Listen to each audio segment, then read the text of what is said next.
আমার ক্লাসে সবাইকে স্বাগত। আশা করি তোমরা সকলে খুব ভালো আছো।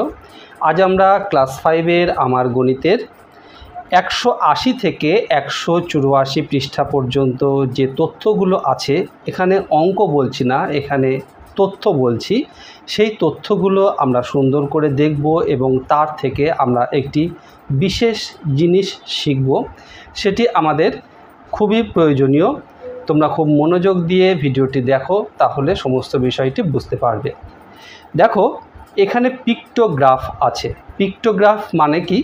যখন কোনো তথ্যকে ছবির আকারে প্রকাশ করা হয়, বিশেষ করে অঙ্কের বিষয়কে ছবির আকারে প্রকাশ করা হয়, তখন তাকে বলা হয় পিক্টোগ্রাফ, বা বাংলায় তাকে বলা হয় চিত্রলেখ।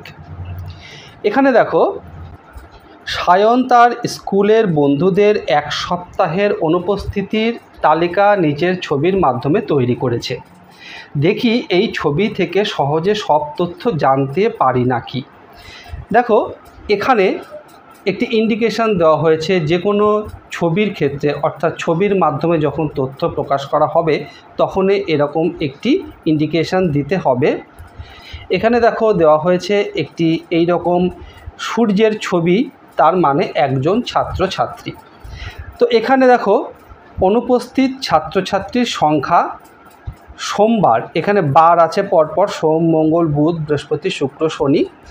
তো সোমবারে তারপরে দেওয়া আছে এখানে 5টি এইরকম সূর্যের চিহ্ন। তাহলে এখানে আমরা দেখছি একটি সূর্য মানে একজন ছাত্রছাত্রী, তাহলে এখানে 5 জন ছাত্রছাত্রী অনুপস্থিত ছিল সোমবার। মঙ্গলবারে দেখো কোনো ছবি নেই, তাহলে মঙ্গলবারে কেউ অনুপস্থিত ছিল না। বুধবার এখানে দেখো 6টি এরকম ছবি আছে, তার মানে হলো এখানে বুধবারে 6 জন ছাত্রছাত্রী অনুপস্থিত ছিল। বৃহস্পতিবারে 3 জন, শুক্রবারে 3 আর 2 5 জন, শনিবারে 3 আর 3 6 আর 1 7, শনিবারে 7 জন অনুপস্থিত ছিল।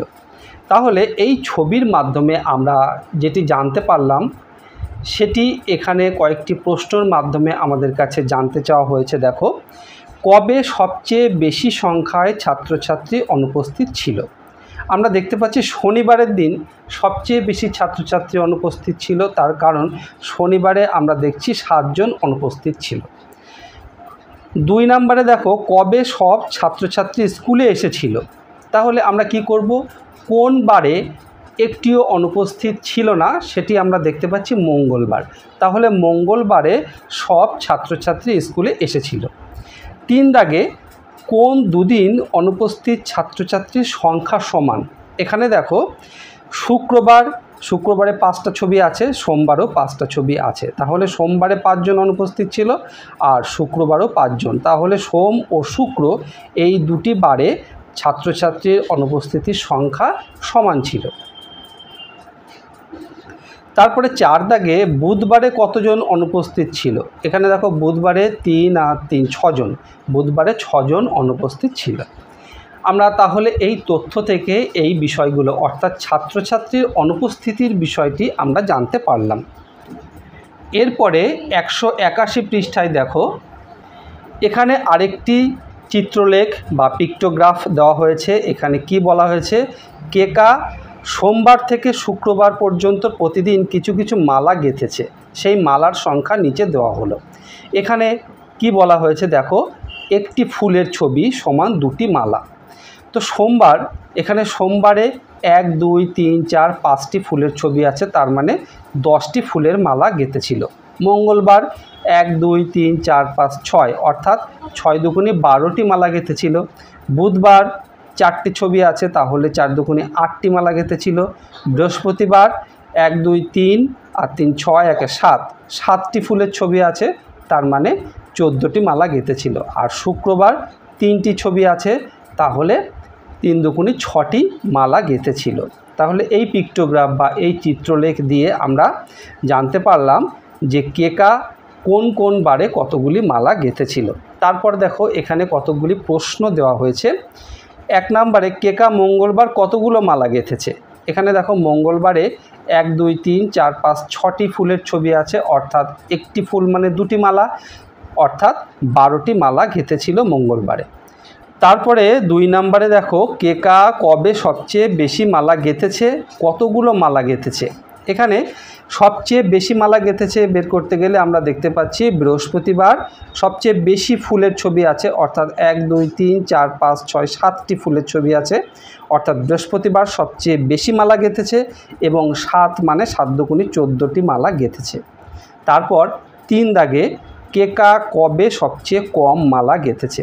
এই ছবি থেকে আমরা দেখতে পাচ্ছি শুক্রবারে 3টে ফুলের ছবি আছে, অর্থাৎ শুক্রবার সবচেয়ে কম মালা গেঁথেছে। কটি মালা গেঁথেছে? 3 দুগুণে 6, 6টি মালা সে গেঁথেছে। এখানে আরেকটি বিষয় তোমাদের বলি, এই যে ছবির মাধ্যমে কোনো অঙ্কের যে চার্ট বা অঙ্কের ছক যখন প্রকাশ করা হয় তখন আমরা তাকে পিক্টোগ্রাফ বা চিত্রলেখ বলি। কিন্তু এই চিত্রলেখটি আমরা কোথায় দেখতে পাই?